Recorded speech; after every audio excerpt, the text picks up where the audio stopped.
Hey everyone, John here with How to Film Weddings, and before we jump into today's podcast, I wanted to make a quick announcement. If you didn't hear, last week on our podcast, we made the announcement that I'm actually going to be out at Adventure Workshop in Denver, Colorado on May 6th through 9th. We're going to be recording a live podcast with a live studio audience. So if you are coming to Venture, I want to meet you there.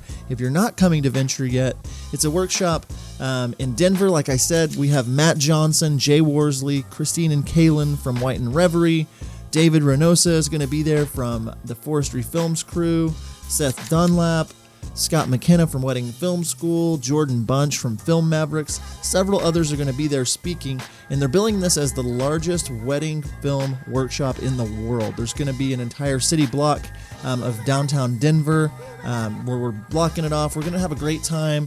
If you're interested in coming, I have a promo code for you. It is HTFW50, as in How to Film Weddings, HTFW50, and you just go to ventureworkshop.co and you'll get $50 off of a ticket.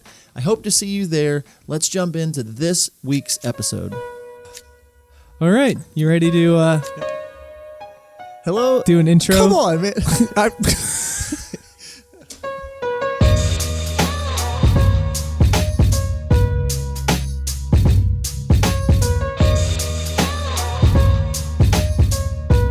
Hello and welcome to the How to Film Weddings podcast. My name is John Bunn, and today I'm joined by Nick Miller. Say hello, Nick. Hello! How are you today, sir? Man, I'm really good. It's in the afternoon and not like super early in the morning. That's great. It's different from what we usually do. We just had a great interview. I was more referring to Henry, our interview, Yes. where he was doing it really in the morning. He was in Bali. It was 5 a.m, but we did interview Henry Martens of the Brothers Martens. They're based in Texas. He travels all over the world. We talked about destination weddings, what's in his bag. We talked about sound design. I kind of fangirled out a little bit too much. I'm a little embarrassed. I'm not going to lie. I called myself out during the podcast, but His face gets really pink. it's always that way. So anyway, let's jump right into the conversation with Henry Martens. All right. Well, thank you so much, Henry, for joining us on the How to Film Weddings podcast. Why don't you say hey and tell us just a little bit about yourself? Well, yeah, thanks so much for having me on. I was, whenever you asked me to be on, I was like, oh, this is incredible because y'all's lineup has been really killer. I can't wait to see where you guys take it and who else you guys can get on there. My name's Henry Martens, and I'm the founder for the film side over at the Brothers Martens, previously known as Henry Weddings. And Henry Weddings was started in like 2015. And then I did that for a couple of years, but my brother is a wedding photographer and extremely talented. And so kind of once I got up to his level, we were able to rebrand together. And so some people ask, why'd you guys do the rebrand? But we just love working together. So sometimes we work together and sometimes work separately. But we love offering photo video because I think clients really love that. And we primarily focus on destination weddings. That's the things that we love filming. That's me in a nutshell, basically. Awesome. Yeah, and for the Oh, I'm cutting you off. I didn't put my finger up. All right, go ahead. Why don't you tell everyone where you are right now? Like you're like, oh, we do destination weddings, and you're based in Dallas, and some people might think that that's I don't know, Kansas or Missouri or something. But you actually go to and I can say that because I'm from Kansas, but you actually go to cool places. So why don't you just tell people where you are right now recording this? Well, right now I'm sitting in a really amazingly lit lobby in Bali. This is actually a personal trip, but the first time I was here was actually for a job, and that's whenever I fell in love with it. I came back one more time, kind of as a soul reset because I was pretty stressed out with work. But this time, my beautiful wife's actually with me, and it's her first time here. And so, right now I'm just hanging out in Bali, and for anybody who hasn't been, I recommend it. It's my favorite place in the entire world because it's everything you want it to be. And it's 5 a.m. your time while we're recording this, so we appreciate you being up super early so we don't have to stay up super late. So you guys got the kids, But I mean, to people that haven't seen your work, I just want to throw it out there that it's some of the best work that is in the world at this time. I mean, it's amazing. It's pushing the limits, your sound design, your color, your shoot, like the way you shoot, just everything about it. Like, I'm just really excited to just kind of dive in and, just hear how you do what you do. So this is really, Nick, just kind of a personal thing for me. I'm just going to ask him how to shoot better.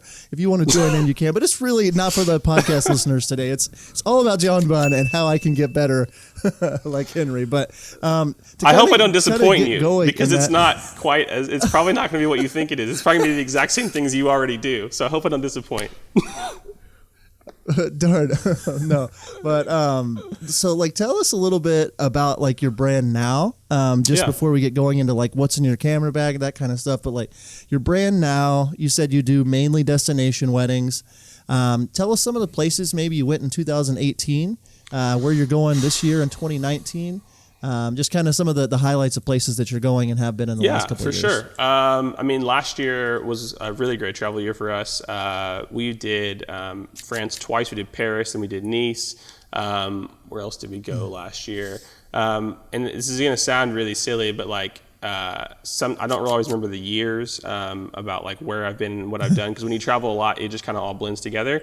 And that sounds like kind of super douchey to say, but it's true. Like even this year, somebody was asking me like, where are you guys going? And I was like, I just kind of think in like 2 month, 3 month increments. And so, we had just got back from Colombia. We were in Los Angeles. That's a destination for us technically.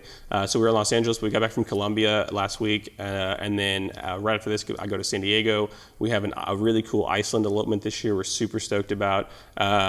There's some other places on there. I just can't remember exactly where, but some of my favorite places that we've been have been like Nicaragua and Antigua, Guatemala. Those are just like, super special places, and the food is amazing. Yeah. Yes. Love it.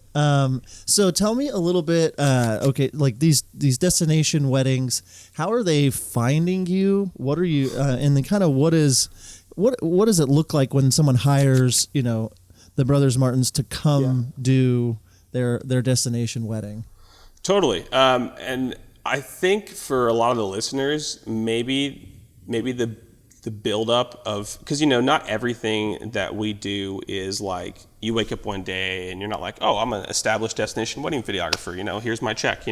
I think a lot of it comes from the journey, like in the sense like, so I first started shooting with the camera in 2014. I'd never touched a camera before. I always did like music composition.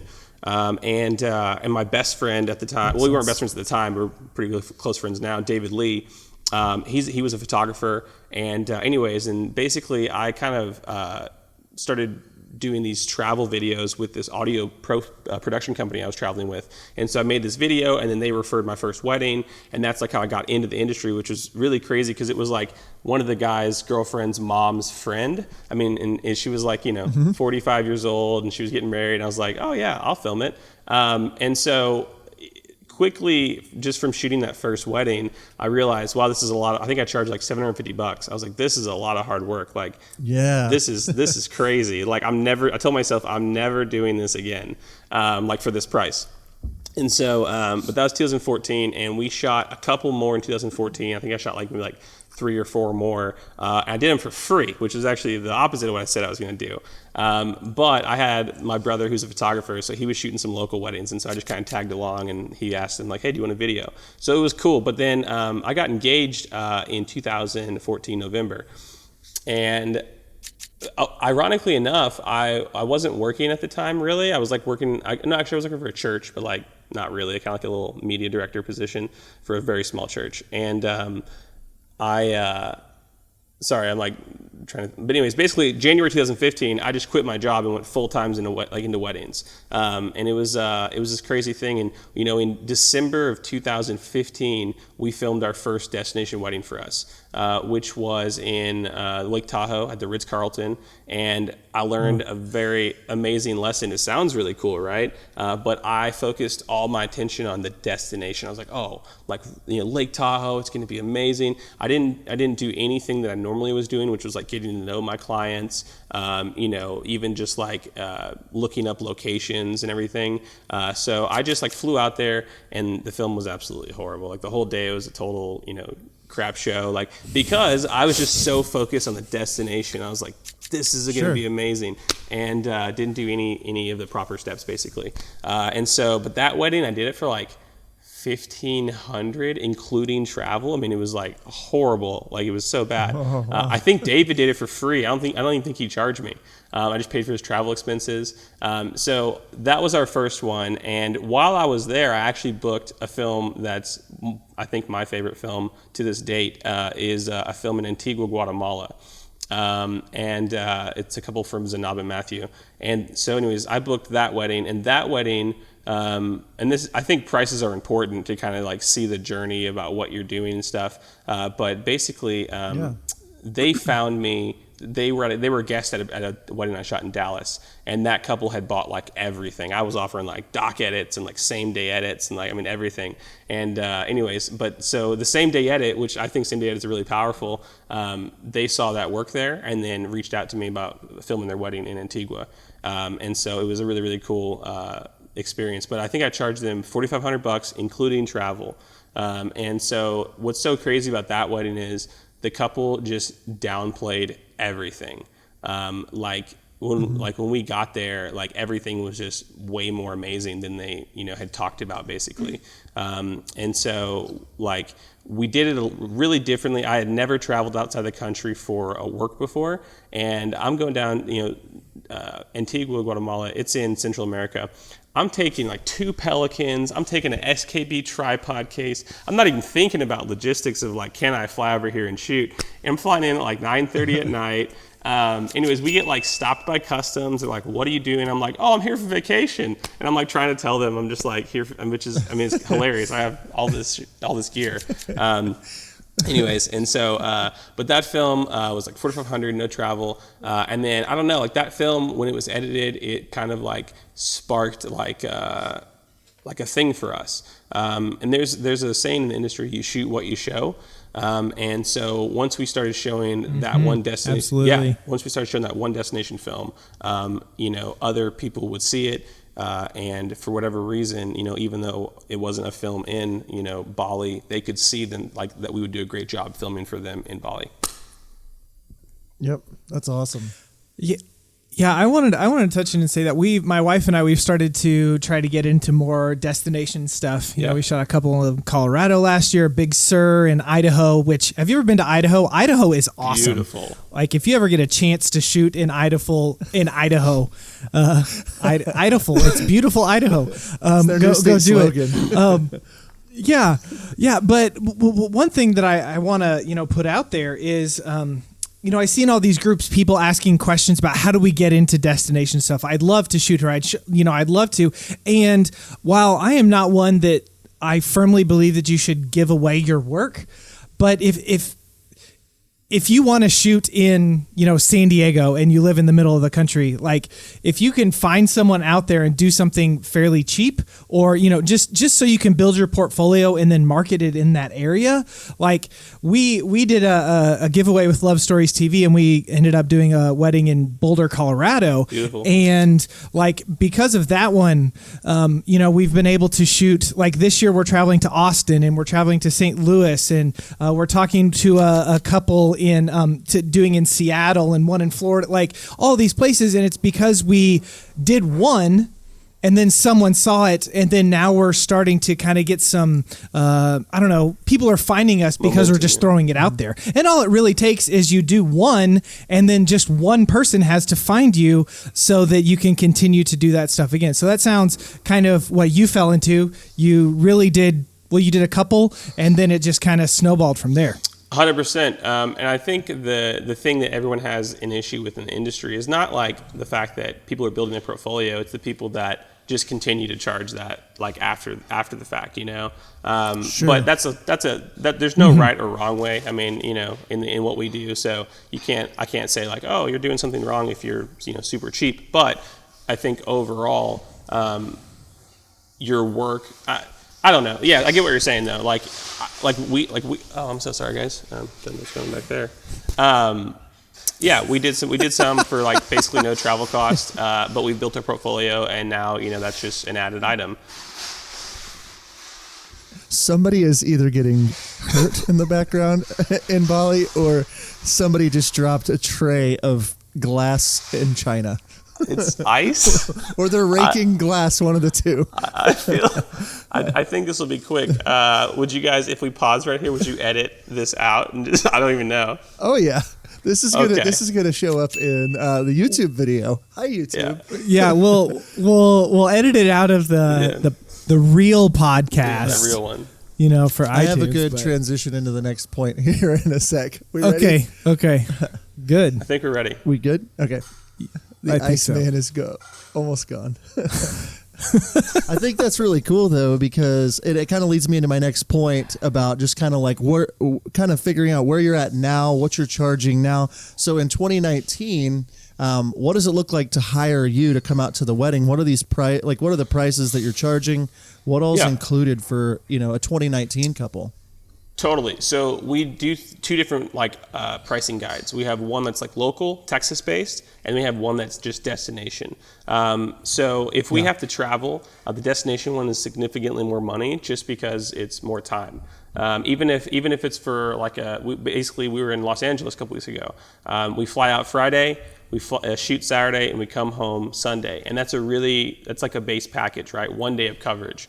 And these pricing guides have developed, I love, I don't have a board with everything written out, but I love spreadsheets and I love tracking leads, and I use Tave to kind of do all that. But one of the things that's really important is just trying to maximize the profits. And so I had even reached out to Aaron from 31 Films because, I think his clients are more of my ideal clients as well. And so I said, hey, I'm going to be redoing my pricing guides at the beginning of the year.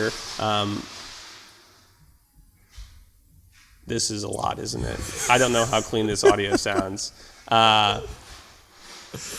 Just 1 second.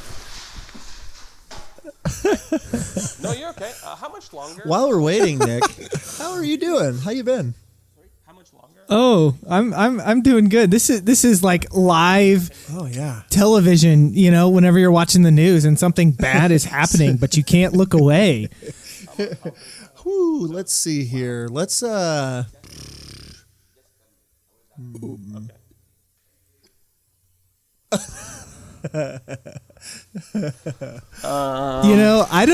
don't know if I would have actually gotten up and talked to the guy. Well, I helping. don't know if that's in me to do that. I mean, dang.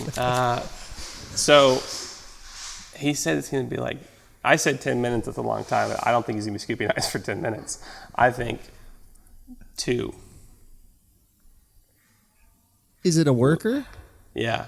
I'm in the lounge right now, and he's prepping the lounge. I mean, it's horrible. I don't think it's usable. I could just carry my laptop around, and as we're walking, I can go to another room. They have really nice bathrooms here. Live from the toilet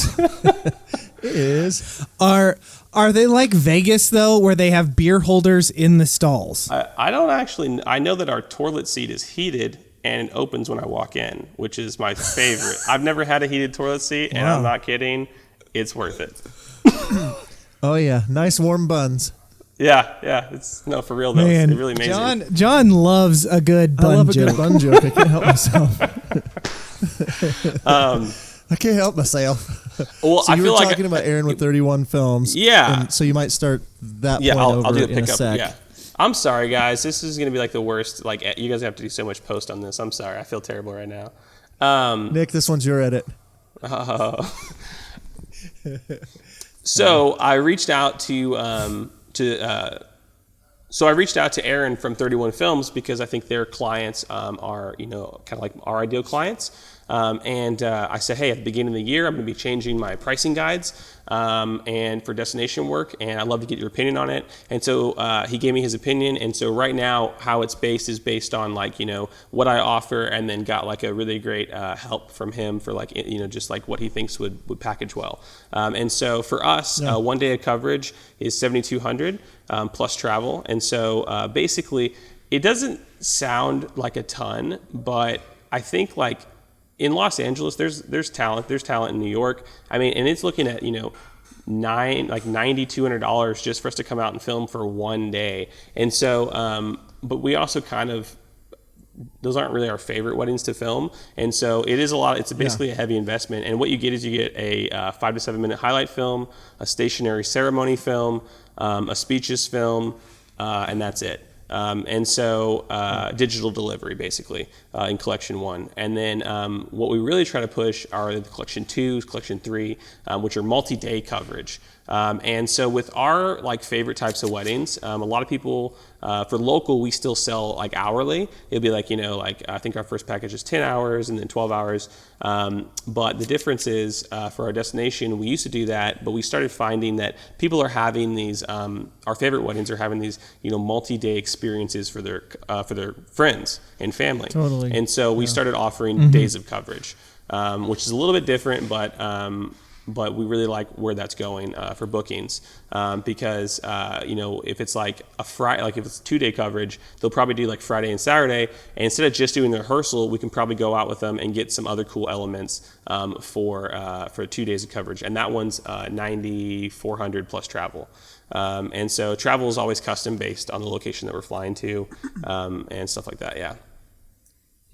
So on the travel, do you just basically book it all yourself, or do you send them a bill after? How's that work? Well, preferably, yeah. So it kind of depends. I'll look it up and I let clients choose. I say, either, we can give you all the information, you can book it, or we can charge you the cost of it and just bill it onto the invoice. But flights, accommodations, rental car, and food per diem. And our food per diem is $75 per day per person. And so it's pretty much an industry standard. And so I don't charge food for the wedding day because they're covering that basically, but $75 a day is a lot for anybody to eat. So yeah.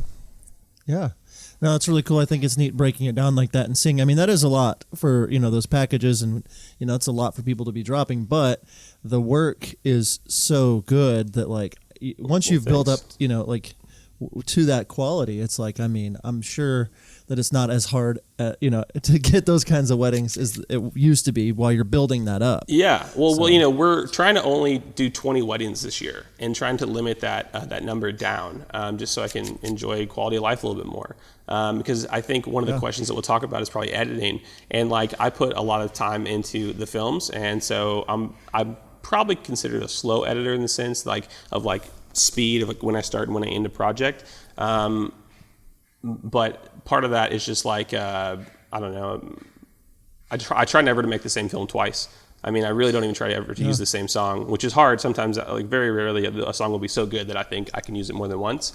So I really try to make every film very different. We have 6 films on our website and 6 different locations and 6 very different styles. That's been a huge selling factor as I'm going up in prices, is showing, a really custom approach to every single film, and brides really recognize that. I think it builds value.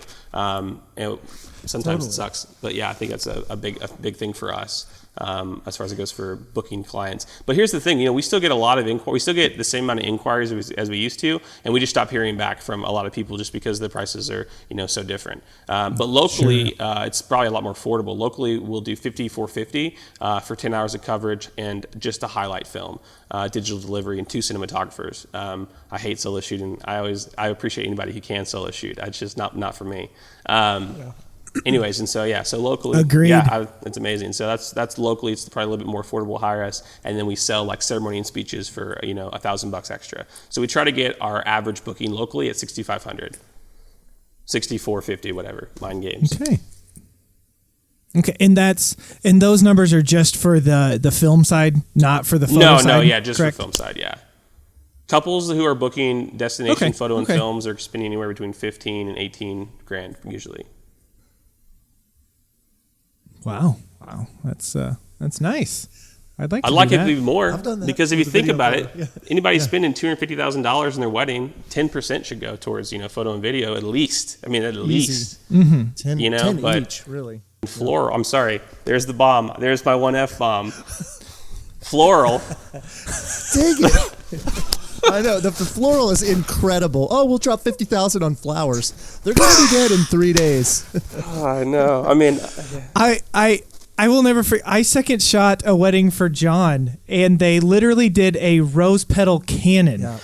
Do you remember that one? sounds They spent on epic. just the rose petals, And it was just awesome. they dropped rose petals and they shot them onto the dance for floor. 5 Wow. minutes. It was the most amazing footage. I got so many. And like all of those rose petals cost like just as much as John did. Well, they did not cost as much as I did. They cost like half as much as I did, though.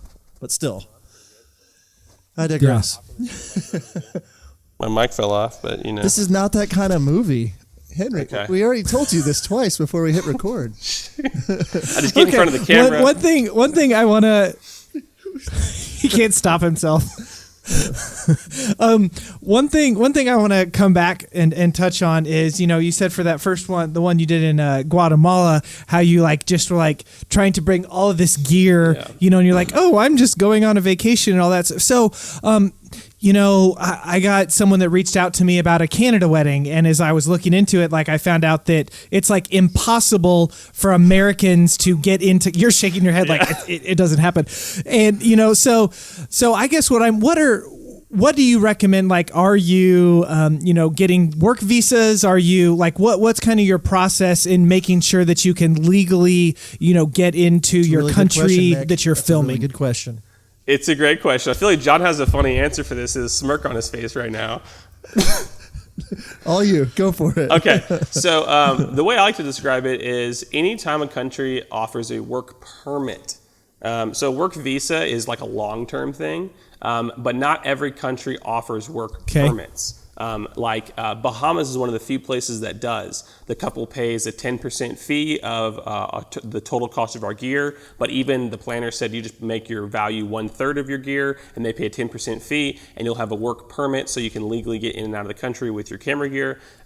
So that's cool, but very few places have it. And then the flip side is, though, it's actually I don't want to say too much, but basically, Mexico, you're legally allowed. Like I have friends that have done it, and I've done it, where you just call and talk to your local Mexican consulate or whatever, embassy, and they'll tell you, yes, you can go film a wedding in Mexico if there's no cash being exchanged in Mexico. Now, however, customs agents at the airport may not know that law, and they may think you're trying to get into work or whatever. So it's on a per job basis. If they offer a work permit, then I'll totally do it, because God, how much more peace of mind you have whenever you're allowed to be there. I always think about, I don't want to throw his name out there, but there's a guy who is very famous and does a lot of destination weddings. And I'm really curious. I'm like, how the hell does this guy get in all these countries? And it's probably the same way everybody does, which is, you don't exchange any money. And, if you can pay taxes on your gear, that's great. You can charge it to your clients and you'll feel more comfortable about it. But it just totally depends on the country. And I think you should always look up online and just find out the best answers. Yeah. It's good advice. Yeah, and then with that, so let's say you have to pay a permit or a visa, whatever. Is that like, do you include that a part of your travel fee that you will then 100%. Put onto your client? Yeah, 100%. I'll let them know. Like in Bahamas, they actually let me know, so they actually did all the research because they had a great planner. And so they're like, yeah, so it's like add up all your gear and then take the total value of that and divide it by 3, and then we'll pay the 10% fee on top of it. And so I was like, cool, that sounds great. And awesome. The only reason they did like 1/3 of the price is because the work permit's for a month and we were only there for like a weekend. So like the local customs were like, they're very lax about it. But what's crazy is when we went to the country, I gave them my little work thing, and the lady was like, okay, and like didn't really even care. It's almost like she didn't even know what it was. Yeah, it was. Every country is so different. But in Colombia, we just went there. And, I don't know, most of the time when you go through customs and you're white and you're traveling with so now we pack very minimal for destination weddings, especially South America. Mm-hmm. Europe's a little bit easier. I took my easy rig with me and all sorts of stuff.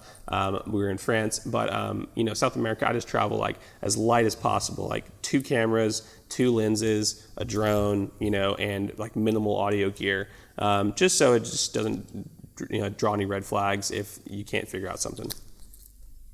So we're talking gear, and that kind of leads into the next part of the conversation. To people who have seen your films, I'm sure everyone's kind of asking you, I'm sure you're getting messages all the time like, what in the heck are you shooting on? Yeah. What kinds of lenses are you using? Like, what's in your bag, like, for a destination wedding? What kinds of things, down to your camera and lenses, the drone, the audio, like, getting the films that you're getting, and bringing all the gear, overseas is probably hectic. So why don't you tell me kind of like what's in the bag? Totally. So for destination weddings, we run a 4-camera system. Cam A, which is me, Cam B, which is David, Cam C, which is gimbal, and also a stationary ceremony camera, and then also Cam D, which is going to be a stationary ceremony camera. And so the Cam A and B and C are all A7 IIIs from Sony. And then the Cam D is going to be a Sony RX10 Mark III, which is like a 24 to 600 zoom lens. So it's great for, and it shoots amazing 4K. So it's just a great ceremony camera. Sucks at low light though. Yeah. But, and then on top of that, we use all Zeiss glass except for some Sony glass. So we use like basically the last wedding in Colombia, which we packed very light for. We used a 24 to 70. 2.8 G Master, a 35 Sony Zeiss 1.4, my personal favorite lens.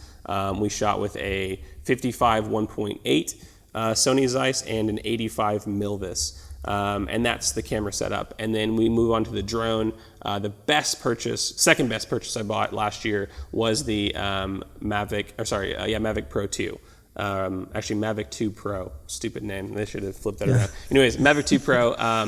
It was a huge upgrade. I always loved drone footage, but I think I hated cutting to it after any sort of like Sony shot because it just looks so bad. But that drone is amazing, and I think it's worth every penny. And then after that, what else do we use? Audio. Usually we use like an H5 to record audio from the soundboard or from the directly from the wireless receivers. But I tried something in Colombia and it was awesome. Basically, I bought some of those DR10Xs, which are the XLR recorders. And instead of going out of the receiver into an H5, I just went out of the receiver into like a 1/4 inch to XLR and straight into that recorder because it's so much smaller to get through customs and just like even carrying gear around for the day. And then that's a good point. Yeah, and then I had a second one I plugged into the speaker as a backup. So one directly from the wireless receiver, and then one in the speaker. And then also for all lavaliers, we use the Tascam DR10Ls. Those are probably the best purchase I made last year. Drone being second. Man, those things are amazing. I'm sure everyone knows about them, but they have 2 record levels. One's a backup 6 decibels lower. They're just so the batteries last plenty long for even like an Indian ceremony. But the thing that we do different is we switched out these stock microphones, and now we use Sanken COS 11Ds and with a Sennheiser connection, so it screws on and locks in place with the Tascams. But those are our favorite microphones because they sound amazing. Yeah. What about like lights and stands and all that stuff? Totally. So lights always a little different. It depends on how light you want to go, really. And our packs for destination weddings are really, sometimes I will bring light stands and then sometimes I won't. Colombia, the only lights I brought were ICANN 240s. They're bicolor lights, LEDs. They're like $90. But they have a 94 CRI, which is pretty good, especially for that price. And they're powered off L series batteries. And so all of our stuff is powered off L series batteries, which is really nice. So we just bring awesome. 8 of those for wedding day and we're good. And so that's all I brought was 2 of those. And I put one on a tripod and put the tripod up on the table so it got a little higher. Super, super soft light. And then the other one I just held. There's like a grip that comes with it, and I just held it for some of the speeches, and it worked out really, really well. It's awesome. Yeah. So that's that. But if we're at a local wedding, it's a lot more lights. Depending on sometimes we'll bring the Lao Pro lights and a 2K light and all sorts of stuff. Yeah. Yeah. I mean, you have to definitely pack light and think about that based on where you're going, and every bag costs more money, all that good stuff too. So the clients 100%. And all that good stuff. It's always fun for me to learn what people are shooting on, especially people that where I'm like, man, look at their footage.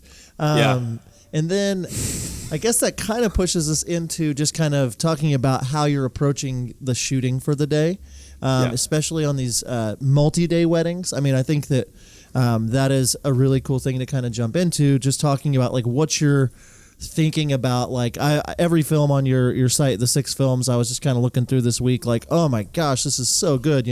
I sent Nick one today and like starts out with the following behind like a motorcycle or something. I mean, it's just like all the like you're immediately drawn in with the sound and with the shots and everything. And so here's a direct quote from John that he texted me. His films are my favorite by far. That is accurate. So kind of you. So wow, that's incredibly accurate. Yeah. Wow. So okay, enough of that. This is getting Oh, weird. I'm sorry. I misquoted you. You. His films are my favorite, by the way. Yes. Yeah, that is what it says. Thanks for making me feel awkward. But the question, I guess, is like going into these multi-day weddings. You know, I'm doing a wedding in Italy in September. I'm really so excited. jealous. They're bringing me I've out for never like filmed the in week. Italy.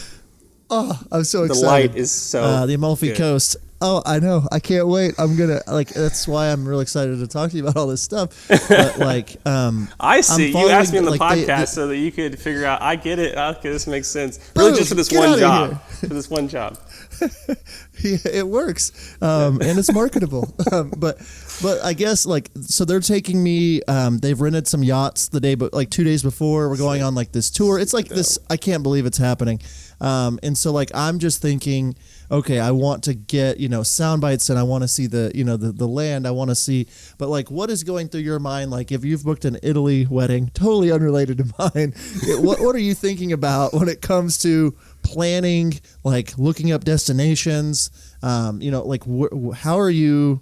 What goes through your mind if somebody says, "Hey, we want to book you in Italy. We're going to have you there for 4 days, 5 days." What starts going through your mind? How do you plan on booking that or shooting that? Control.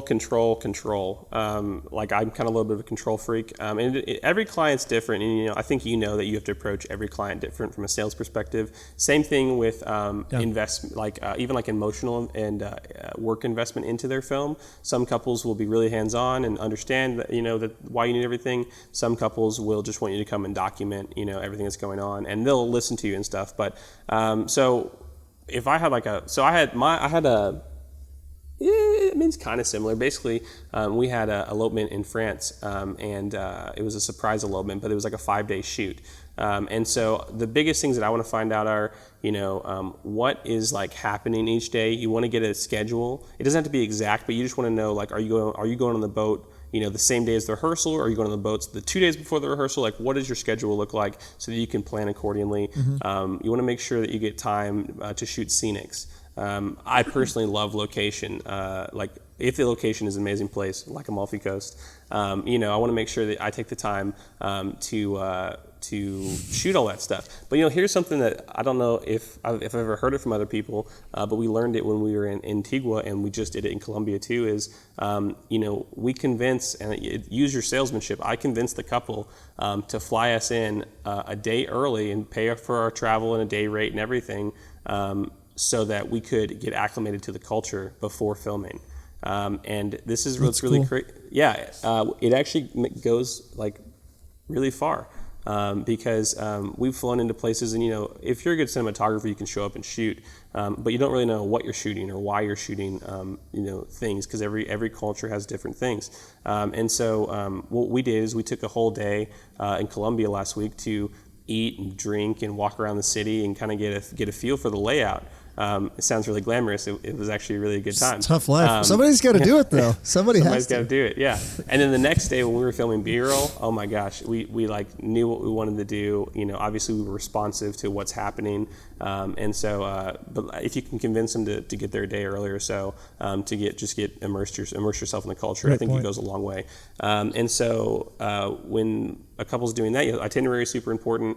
Having input on the itinerary is also important. Try to think about light and what's going on. Like if there's an event that you're really excited about, or you think it's going to look really pretty, try to make sure that it's at a good time of day. So much Googling goes on with location scouting before, just to kind of get a feel for what you're working with. And so those are the main things. And then obviously, budget, right? You're trying to figure out how can you book the job and maximize, the profits at the same time. So that's always a fun game to play. Just because a 5-day coverage, or 4 days for us would be a custom package, and so that's why I want to know how many events do they have, that we're filming. I also recommend that you let them know that you have like control of like when you shoot and when you're not shooting, because you may not need everything, you know what I'm saying? Right. And so, Yeah. I don't know if that directly answers your question. I can probably get into some more specifics. I want to unpack a little bit more of the Googling the locations and stuff. So like, Nick's laughing at me. But like, so I have the Italy wedding on my mind, obviously, but like, okay, I'm already looking, like one day they're going to Rome to go shopping for the day. They want me to be there. I've asked them if it would be cool if I took photos of them in these locations, because their photographer isn't starting until the day of the wedding or whatever. And they're like, yes, please. And they're bringing her second wedding dress. It's like this, it's crazy that I booked it, but like just trying to figure out like how to make the most, especially when you're not Yeah, I will. Nick already has dibs, but dang it, he might get pushed to third in line. But yeah, I mean, it's currently just me and my wife going, and like they know that, and like I want to pack really light, and I'm really just thinking about like how to get, obviously the aerial coverage that I want, and how to get the locations and stuff. So I didn't know if like you're there and you're showing up and starting to shoot 2 or 3 days beforehand, just always have a camera on you as you're traveling around. It's like, oh, that's a good shot to get. Or do you have like a plan of like, okay, we've got to go to this place, this place, that place to get like, those kinds of things. Yeah. So I usually don't plan out like I have to go here, I mean, yeah, sure, sometimes, but I found that sometimes when you show up, it's not what you thought it was going to be. Does that make sense? So like in Cartagena, the wall is like, it's like the wall for the old city. We're all staying in the old city. And like you look up Cartagena, you see tons of pictures of the wall. And I went to the wall and I was like, this is lame. This doesn't look good. Like it's all touristy and stuff. So yeah, it's good to have like points of interest if there's like critical things that, iconic things maybe. But I think the other thing is, have a camera on you. But the best advice I ever heard was from Ryan Booth. And that was, no one's going to know what you didn't do. And what I mean by that is, if like there's a shot, we're like, oh man, I wish I had that shot. No one's ever going to know that you didn't get that shot, And so as long as you can let that go, there'll always be another amazing shot to get. But like I said, like I really do encourage, like if you get there early, I mean, you can have a camera on you, something really small and light, but try to get immersed in the culture. It goes a long way. That's big. Because you're not you don't feel like such an outsider when you're filming, and you kind of get even like a little bit more comfortable with the locals, so you may get some cooler shots, or maybe pick up on some language things that you can say to get cooler shots. But with Googling, like just Google whatever you think that you want, and you can go check it out. And if it's going to be great, it's going to be great. And if it's not, it's not. Yeah. Move on. I recommend 24-70 for most of my city B-roll, because you get the 2 different compressions, wide angle, and then you get the compression of a tight. And so that's a recent development, is 2.8, and it's like really amazing. 24-70. It's like really been nice. Yeah. Nice. Yeah, we're coming in on that wedding on Tuesday, and the wedding's on Saturday. So, I mean, we're going to have plenty of time to get immersed and stuff. But, yeah, I'm very excited about it. I think all that information is super helpful to people listening that are going on destinations, getting yourself immersed. Have you talked to the couple about I don't know, like anything that's like out of the ordinary that they're doing for their wedding? Like, is there anything that's like going to be different about their wedding that's going to stand out or anything like that? Yes. Yeah. It's a very affluent couple that is like going all out and renting 2 very large homes, and we're planning a lot of I mean, it's going to be obviously very highlight reel stuff for me. So, but yeah, I'm meeting with them next week actually to like just walk through and get to know them, have dinner with them, that kind of thing. So sweet. They booked me last week or the week before, so it's just been kind of a recent thing, but that's awesome. So yeah. All right, I don't want to spend all of our time talking about this. I want to talking about what you want to talk about. I can cut some of this out maybe, but it was helpful for me. Hopefully it was helpful for the listeners. Sure. When watching your films, what really stands out to me is just the sound design, the way that you're shooting certain angles. just the creativity that you're putting into it. I mean, it just feels, it doesn't feel like your typical highlight film wedding that you're going to see and watch. I mean, you're immediately drawn in. I just want to kind of talk about like the shooting and the editing side of things. Cool. When going into a wedding, what are you thinking about when it comes to how you're going to shoot it? What are you looking for? Just what's the process for you for shooting on the wedding day? Yeah. Prior to like Thanksgiving 2017, super easy. You just show up and you shoot everything that looks pretty and you get really great light, and it's all about like eye candy, right? And then we had this couple that had this crazy vision for their film, which was the one on our website from Austin, and it starts off like the bride's like, Daryl, what the hell are we doing? And then it's just like a music video, but there's like a party the entire film, right? And that film caused a lot of identity crisis with our brides. We'll have brides say, oh my God, I love that film, and then they also love like our most romantic one. So the only things that we're doing like now to like kind of pick up on, like what are they into, is things like which style film do you like, just so I can know, because, one of them will shoot handheld and it's going to be like lots of like whip transitions and stuff like that. And if they're not into that style, then it's going to be our normal stuff, which is really focused on getting great light, getting, really beautiful and meaningful moments. And then, I mean, I just feel like this is all the stuff that you're already doing, that everyone's already doing when they're filming weddings, right? My answer for this isn't going to be like something that's going to blow anyone's mind, which I really hate, because our work is I don't know, is different, and I think it's just that David and I are always pushing ourselves to have a little bit more control. A lot of filmmakers for weddings, I think, are probably pretty documentary. But one thing that we do is we really do ask for a lot from our couples when working with them, and it can be from itinerary planning. Like I love getting involved for a wedding day itinerary to plan out things. It could be from literally making. I feel like every wedding I go to, I make the makeup artist move. It's hilarious. They all like secretly, well, sometimes like actually hate me. Our thing for how we're shooting weddings, unless it's unless we've done a lot of conversations about the technical, it's more about the relationship that we build with the client, that I build with the clients before the wedding. Like you said, you're taking your clients out to dinner. That's like mandatory for us. Dinner and drinks, as long as they're not recovering alcoholics. Had one couple that was really awkward. Anyways, they didn't tell me, and I was like, "Can we go for dinner?" Anyways, very rare, but. So for us, I love taking my clients out to dinner and drinks, and these meetings can last like 2 or 3 hours, and we talk about the wedding about this much. No, maybe 2 or 3 minutes, and I'm like, because it's usually pretty early in the process, but we're just talking about life, talking about just everything, everything that comes to mind. And also they're asking about my life, which is to me really, really important, because that it's building a two-way relationship. And not every client you're going to resonate with, but those are the types of things that make a huge difference in how we approach a wedding and the risk that we take in the edit, I'd say. So does that answer your question? I don't know. Yeah. I mean, it's a good start. It definitely starts unpacking it for me. One thing I wanted to touch on, and I think that's a really great thing that you are doing in your business, and you're like, we want to create unique films. We don't want to edit the same thing, twice. Yeah. And in the meetings that my wife and I have been having with our couples, when we call them, they're like, one thing I love about your work is that all your videos don't look the same. Yeah. And I know that I think a lot of us like to say that we're unique and we're all different, and that kind of stuff, but very few of us actually truly really are.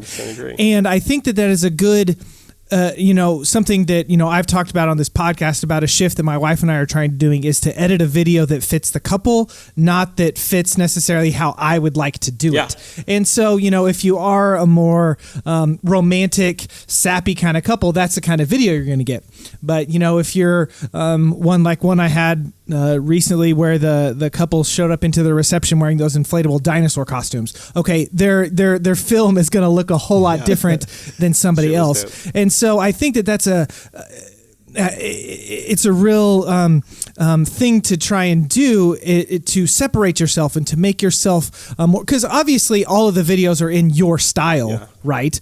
It's just they're edited in a way that's a little bit different to fit the couple. And I can't reiterate how much not only I think that, really how much your clients are going to love their film if it's more personal and more about them. Yeah. There's a saying that I've heard a million times, which is, sorry, John, were you trying to go? Because I'm interjecting right here. Okay. There's like a saying like, edit for your client or edit for your couple, right? And I want to maybe throw some controversy into that topic, because I do agree with what you're saying. But at the same time, if I look at the 6 films that I choose to feature, those 6 films are films that I edited without really thinking about that saying, right? Because I think it is a true saying where you are editing each film for that couple. But the difference is I don't want other filmmakers to fall prey to thinking that they have to know what their client wants, because you can't answer that question in the edit. You can be editing and be like, oh, is this client going to want this shot or this shot? There's 50-50, I guess, but like there's no guarantee that you're guessing the right thing. And so what I mean by that is kind of like those films that I chose to feature are like films where I took risks based on my relationship with them.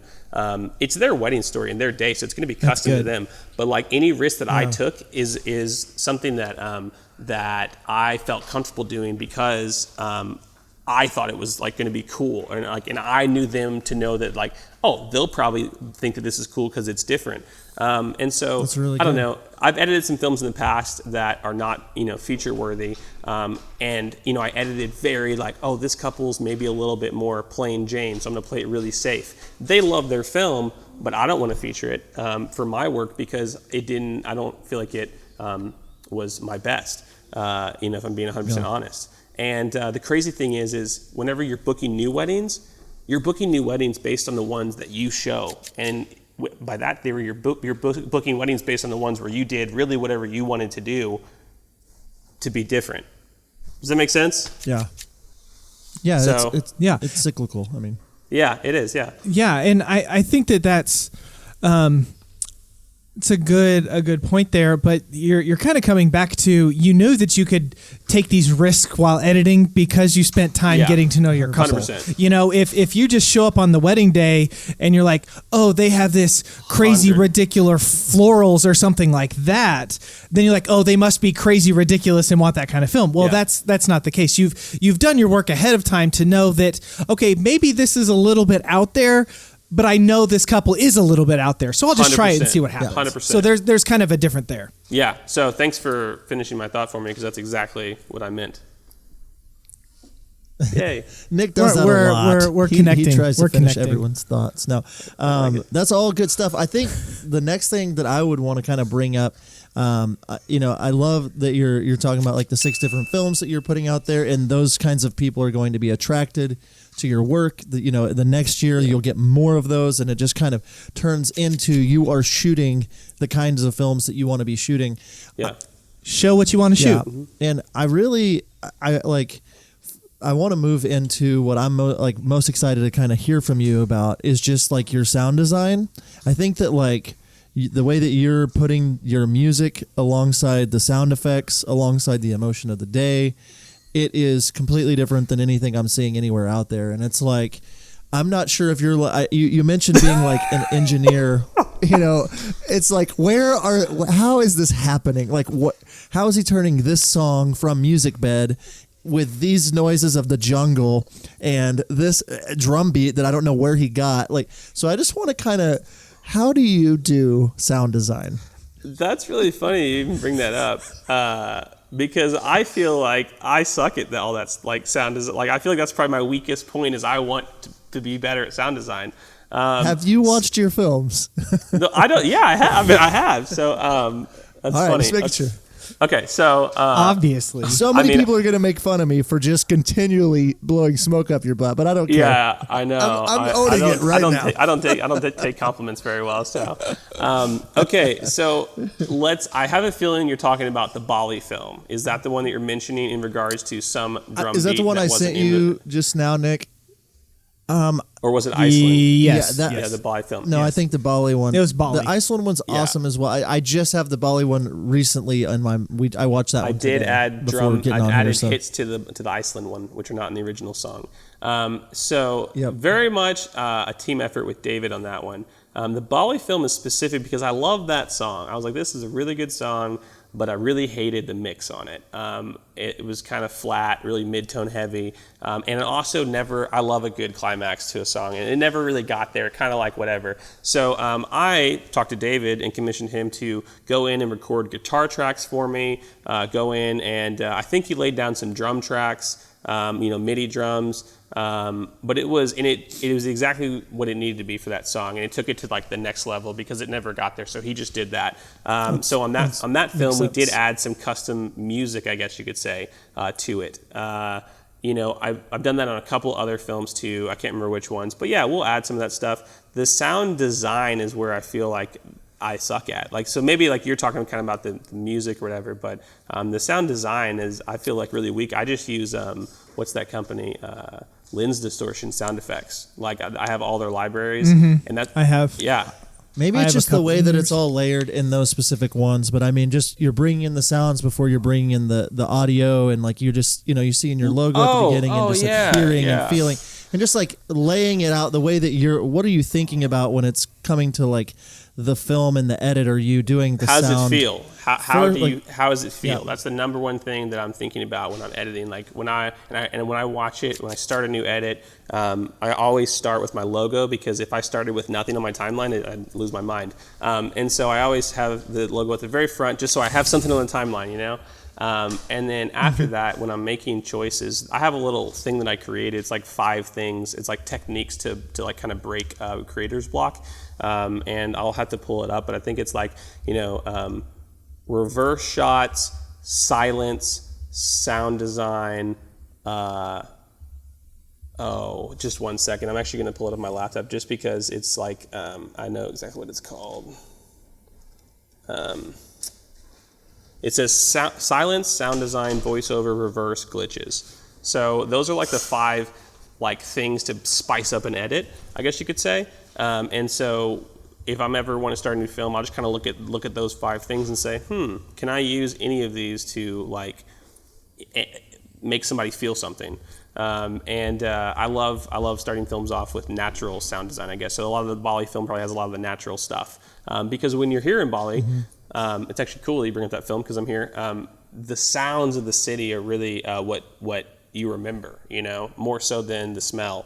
You remember the sounds and all the mopeds and all the bugs and stuff. So that's just kind of something that when you get immersed in the culture, if you're being present, you'll be like, this sounds really cool. And also, every time I do natural sound design, just from our camera, we don't like run around with a recorder. It's just like the microphone built in the camera. Clients always like love it because it takes them back, because it's a very powerful sense. But I don't want to use it on every film, and that's like the flip side. It's every like technique has its place and has its purpose. And so a new edit is a scary thing for me, because the music does play a huge part in it. And I can search for music for a long time, like many of us. But that's one thing I definitely would say is I don't ever settle on music. I've looked for music, I think one film for like 5 days, and I finally found a new website, and I was like, oh cool, I found the song. But like, I just try not to settle on that. And music selection, I don't know if that's of any interest, but it's pretty simple for algorithm for that. Like if I have a lot of great like vows and speeches or whatever, then I choose a song with no lyrics, and if I don't, then I try to choose a song that has some lyrics in it. And that's that's kind of my thought process and philosophy with that. But you'll pretty much, I'm actually envious. I'm trying to grow as an editor of people who can edit with no drum beats. people who can use like this sweeping, droning kind of sounds and still create like momentum. And so that's like my challenge for myself this year is get better at editing with those types of songs. But currently, you'll always find me with some drums and stuff like that. And I love piano in my films. Yeah, and this is where I think a lot of maybe wedding filmmakers lack especially sound design is something that most people totally forget on. It's a muscle.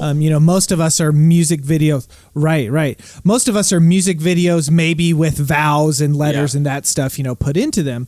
But you go and watch any Hollywood film. You go and watch any television that is worth watching. Like you're not just, seeing them walk down a street. You are hearing the night. You are hearing the lights, from overhead. You're hearing footsteps. Like you're hearing all of that stuff. And I don't know. Exactly. And I'm not necessarily saying that you need to go in and like create a Foley department where you can add in those sounds and that kind of stuff, which would be awesome, guaranteed. But if you think about, and Lens Distortions has some great packs with sound design that you can add into them that are great. Sound will take your films to a level like just up a notch even more. Like I think that for me, when I first kind of got into that, I was watching, films that were using that and I was like, I can't put my finger on it, but there's something awesome about this. 100%. And it was that they were including sound. And, I think I mentioned this on another podcast, but I went to a WPPI and Sarah Pendergraph of Penn Weddings was teaching, and she showed this clip of hers with no natural audio. Then she showed the same clip again with natural audio, and then she showed it without again. And everyone was like, the first time they watched it, was like, oh, that was beautiful. They watched it again. They're like, this is complete crap, just because they knew that it was supposed to be there and then they took it away. So if you can add sound design to your films, it's just going to up your production value and up your overall quality, and people will love it even more. And I'll challenge every listener, be your biggest critic with sound design. I've seen people try to put these whooshes and shit in there they find on like freesoundeffects.com. Like sometimes they work, but like really challenge yourself to exercise that muscle. Yeah, not like when I started doing a little bit of that, it wasn't as good as it is now. It's definitely a muscle and you'll grow it. But really don't just like go over the top with this. If it sounds bad, it sounds bad, But look up. Go ahead. Well, I was going to say, it's like, you get a gimbal, and the first time you get a gimbal, like every shot in your film is a gimbal, or everything's a slider, or you find speed ramping, and then you just go, crazy. I mean, it's all the same thing. It all takes process and learning, but that's a great point. Just because you can doesn't mean you should. Yeah, 100%. But so we made a conscious effort in 2017 to include in like to grow the sound, like the natural sound design. So that was definitely a conscious effort because I realized that would help the brand, I guess you could say, and like the overall quality of work. Just like you did, you had like that epiphany, like, oh wow, audio. Yeah. Besides, and music. It just helps you stand out amongst the other dozens of videographers in your. There's a lot of them. Market. Yeah. All right. So moving on, I know we could have a podcast about like each one of these topics.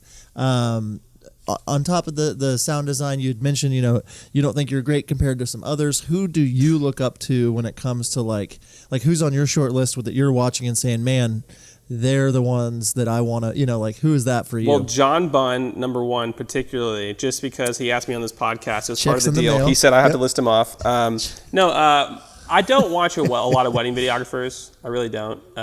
And the ones that I do watch, I think I don't think there's one videographer that's like the best at everything in the wedding world. I think that each person has like their things that really stand out. But some of my favorites to watch because of their sheer talent and ability to tell story visually, and also he writes his own script sometimes for his couple to read. But yeah, Sculpting with Time, Alex and Whitney Douglas. Man, they actually just had their baby yesterday. Alex and Whitney Douglas, they are my favorite filmmakers. They just blow my mind. There's others that I have followed in the past, and as they continue to develop their craft, I've parted ways with liking them, which is interesting because that's the whole thing about what we do is art is very subjective, and so I'd actually just say Alex Douglas because Alex and Whitney. She's a big part of that, but he's more like on social media. Those are like my creative, I guess. And I think business-wise, I admire 31 Films because they've developed a brand that's just extraordinary, and the amount of money that they're able to get and still shoot the types of weddings they're able to shoot. That's somebody I look up to from a business perspective, which is the other equal 50%. I'd say it's probably 75% of what we do is actually marketing and business, more so than the work. But those are probably the two people that I'd say, like, if you want to look up and figure out, like, be inspired, those two people are mind-blowing. That's great. What they've done. Yeah, that's great. Yeah. So in our Facebook group, we and if you're listening to this, we do have a Facebook group. Just search "How to Film Weddings" and ask to be a part of that. So it's a good thing to do. But we said, hey, we're talking to Henry today. Who's got some questions? Who wants to know? And as I'm reading through this question from Andrew Maraca, a lot of the stuff that he asked here, we actually kind of covered in our podcast. So, Andrew, we can thank you for this entire podcast, really, because it's your questions that got answered. Andrew, appreciate it, bro. But one of the things that he's kind of asking about is, it seems in a lot of your films you're doing like more than the venue, like whenever you're showing locations and that kind of stuff. So is that just primarily your destination stuff, and you're like, okay, we're here for 2, 3, 4, 5 days, and you're just. So the venue is a part of it, but it's not as big of a part of it if you're just, say in Dallas, for a day. It's definitely not as big of a part of it, for sure. So, because destinations, a lot of the times people are traveling there, and you can look at it as a way for them to relive like what they felt and saw, So destinations, it's just a bigger deal of the surrounding areas. If it's pretty, if it's not, like we went to Alabama, which is beautiful, but we were like in like a country club, and the surrounding area was kind of whatever. So I flew my drone. I was like, this is garbage. So I just landed it and moved on. But then we went to the mountains the next day and did a day after session with them, and got a lot more location stuff just around the mountains because it was super beautiful. And so, but yeah, with local weddings, it's going to be very. Texas is a terrible example. I like filming in Austin. You mentioned you're going to Austin. You'll love it down there. They have some great venues, and also they're not tucked in like strip malls. Anyways, Dallas is a funny place like that. But Austin has a lot to offer from a scenic perspective, and you can kind of capture like a lot of stuff down there. So yeah, it's just completely custom. Like for every film, like all of our films are unique, and so that even like that approach is going to be unique for each wedding film. That's awesome.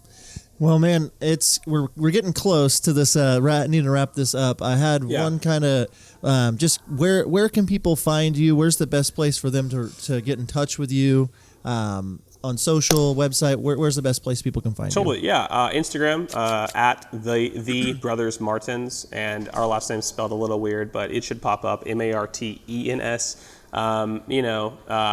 We post stuff on there. Actually, my Henry Weddings Instagram account is still open, and I use that for a little bit more filmmaking type stuff. I do like live videos on there and stuff. So maybe that's a good option too, at Henry Weddings.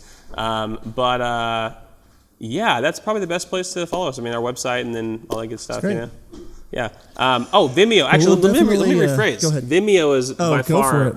because like if you subscribe to us on Vimeo, whenever I do upload a video that's public, which is pretty rare because we're pretty selective, you get a notification, and so you can see the work, because I'll even post videos that are public that aren't on our website. And so we have a couple thousand followers on Vimeo, so it's like my favorite. Like I actually get leads from Vimeo, which is my favorite, yeah. That's great. Yeah. Vimeo. Awesome. Well, I know we could talk for a long time. I know we'll have to have you back on soon when we do some more specific things about shooting, editing, all that good stuff. But I really appreciate you taking the time at 5 a.m, now 6 a.m. in Bali to do this. It's been really great getting to chat with you.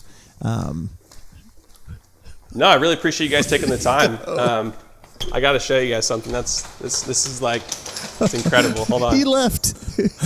I think he had to take a phone call. Left. Yeah. Oh man. I mean, you could just You can just land it, can? you know, and be like, "Hey, all right, let's do it. Let's land it while well- we're talking to his chair. Let me do it. Let me do this part again. Yeah.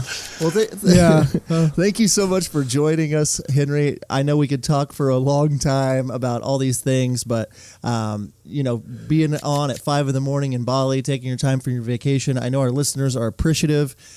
Thank you to everybody who is listening, who's made it this far, who's on YouTube watching us. And thank you guys so much for the support with our groups and everything that we're doing. Like, share, subscribe, all the things. And until next time, see ya. See ya. He's back. I did the exit. I started saying bye. And you really I love left. it. I love it. I love it. So on the actual thing I was recording on, I took you guys out to the sunrise. So I guess I forgot you guys couldn't see me when I was doing that. So that was my bad.